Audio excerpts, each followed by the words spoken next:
Okay, today I'll be making some worm tea because I have a new idea. It's an experiment I'm gonna do where I'm gonna actually use worm tea and soak all my cardboard and coca coir and peat moss, and I have a nice amount of peat moss, which I'm gonna go up by a lot more because the price is excellent. It's like 10 plus at Home Depot. I think like 10.97 or something like that. But I feel like if I use worm tea and soak all this material, the worms will be a lot more at home in it. And it's almost like express bedding, because think about how much microbes will be infused into the cardboard and all the paper and everything you use in your bedding. So I have some water here, which I get for free. I collect it from my condensation. I have buckets over there that I collect this water in, little Home Depot buckets. When they're full, I just swap them out, put a lid on it. So all this water, I use it to mix all my worm bedding. I use it to water my plants and everything. So this is all completely free. If you're a worm farmer, I recommend doing that. AC runoff is just condensation. There's no chlorine, minerals, anything in it. So the worms actually love it. The plants do too. All right. So I have me some measuring instruments here. Got a 1/3 cup. Got me a 1 teaspoon here. And I also found this on Amazon, and this is a worm tea bubbler, and it is the perfect size for a 5-gallon bucket.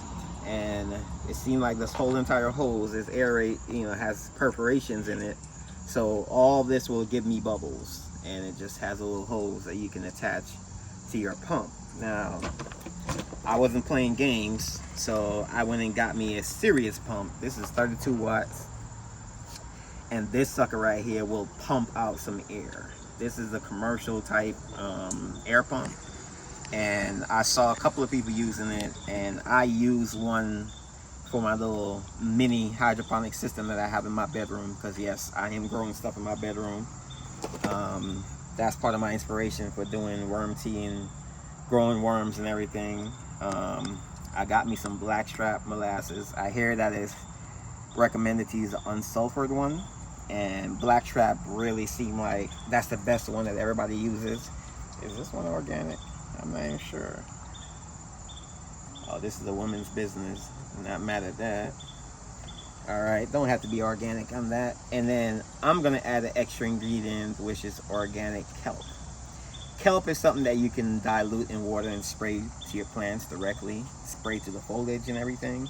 I want some of this just to make my worm tea super infused, because I'm gonna put the remainder of this worm tea on my plants. I have a couple of citrus plants here. I got me a lemon, I got me a lime, got me a tomato that got knocked over in a storm, got all beat up and battered, poor thing. I'm trying to bring her back. And I got me a pepper plant that's doing pretty well over there. So all of them are going to get some worm tea. I got a couple of plants. So, and my indoor plants will actually love some of this. So, and I also got me some, this is why they call it black gold. Look how black that is. This was harvested from my Worm 360, and I got this from the bottom. And let me give some advice to anybody that have a Worm 360. In the bottom where the worm ladder is, do yourself a favor and just sprinkle some bedding down there, because I'm gonna tell you this, they're gonna go down there regardless of what you feel. And that's why they have the worm ladder anyway. But in addition to the worm ladder, having some bedding down there give them a little leverage to make it back up to the worm ladder, and that bedding will soak up any leachate down there, and so you won't lose no worms to drown in. Because I'm gonna tell you, the Worm 360 that I didn't put any bedding down there, I lost like 2 worms to drown in. And 2 worms might not be significant, but I have super respect for my worms. They're the second oldest creature on this planet. They do so much. All this oxygen stuff we're breathing, they really help us for that. You might not think about it, but they deserve a whole lot of respect. So I don't want to lose not even 1 worm if I can help it. So this is the black gold that, people really talk about when it comes to worms. And when you look at the color on it, you can really see why it's called black gold. And I technically call it God's fertilizer, because this is what been fertilizing everything since the beginning of time. If you're religious and you think of the Garden of Eden, there was worms in there tending that garden too. You know, they were, you know, eating all those dead leaves and, you know, leaving worm castings, and water will wash those castings down to the roots of the plants. So yes, worms are super important. So I also have these bags I found, and these are specifically for worm tea. Have a little drawstring on it. So this is what you put all your worm castings in. And I'm actually gonna go ahead and do that. I'm using 2 cups of castings here.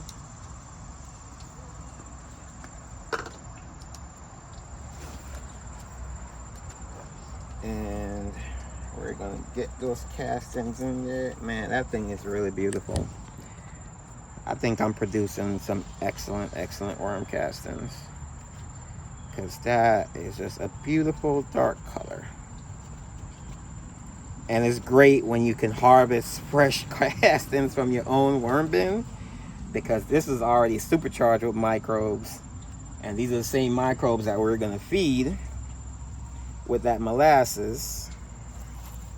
And you know, I had planned on putting a bubbler inside this bag as well, but I don't think I need to.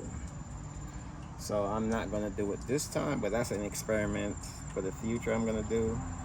Have a bubbler inside of the bag itself. I think I'm gonna tie it like that. And then this bad boy here, they gave me a little bungee cord, I guess, to hang my bag to. So get that all the way down to the bottom.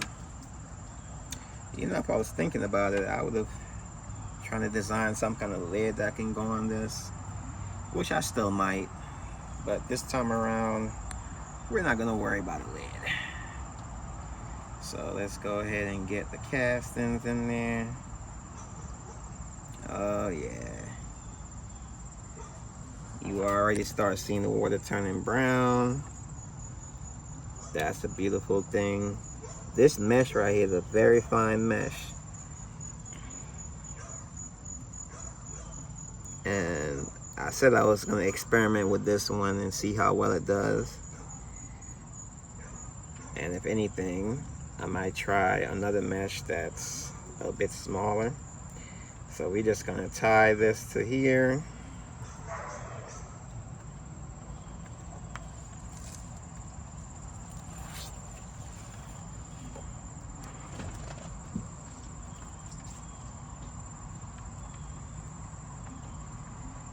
So the castings are still submerged.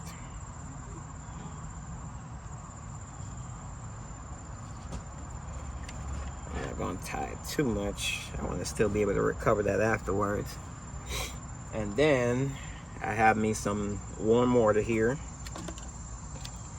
because I hear this molasses, you got to pretty much dissolve it before you put it in. That way it get mixed in really well. And for the molasses, we're going with a 3rd cup. Woo, man, that smell. This is like another black gold right here. Look how black that is. You can tell that's good molasses. Goodness mercy. And I got the whole gallon, so this is gonna last me for a long time. And we're just gonna add it to this warm water.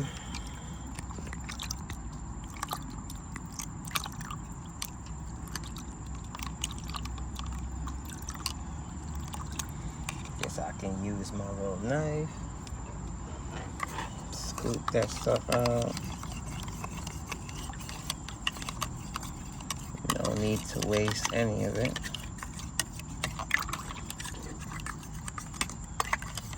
We're gonna get all that out of there.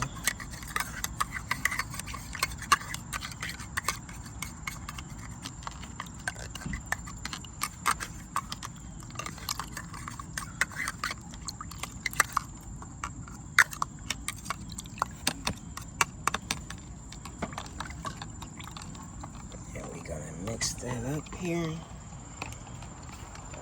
Get it nice and dissolved.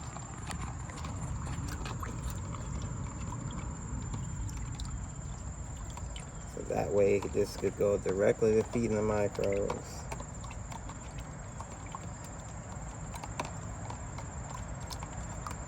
Okay, I think that's pretty dissolved there.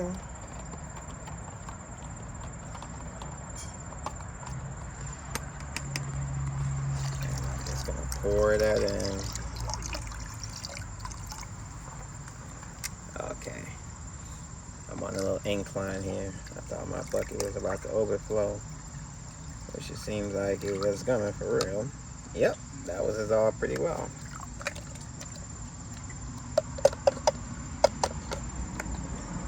Yep, I would say that was successful. And so now I'm gonna get some of this kelp.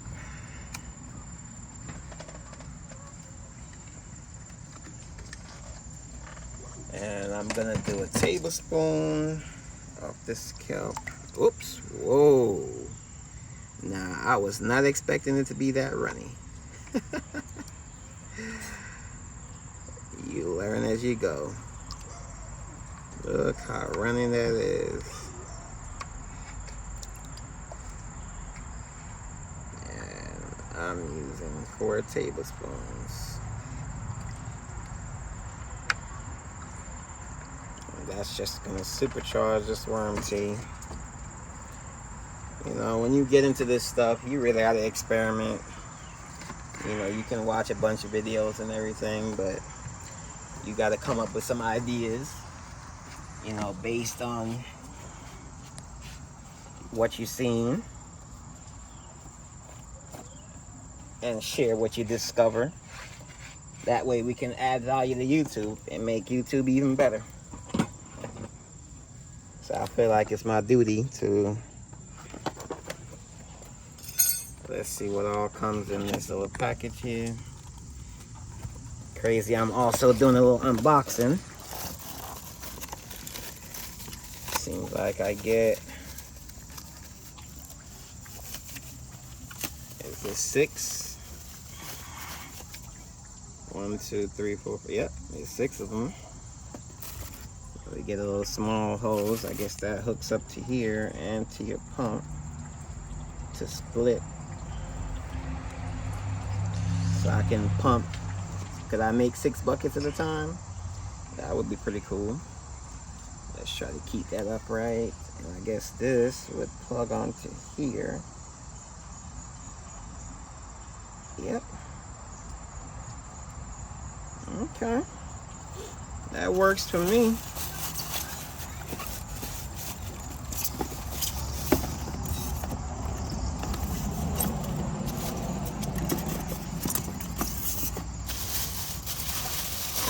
It's a little chunky boy. This is not no regular aquarium air pump I can see. Oh, and it's 3-pronged, so I'm about to get me a little extension. I did not expect it to be 3-pronged. Well, you know what? My other one is 3-pronged. I just was not thinking. That's all that is. I was not thinking about it. So I might have to end up putting this bucket a little bit closer to this outlet. But at least we can get this connected here. Push this up on here. And I think we're looking good. So we're gonna turn this way. And I'm gonna try to plug this in and see if it will reach. So, yep. Just gotta get the bucket a little closer. Oh, don't wanna spill nothing. Bring this over a little bit more. And I'm almost there. Y'all getting to see this live. My very first time making worm tea.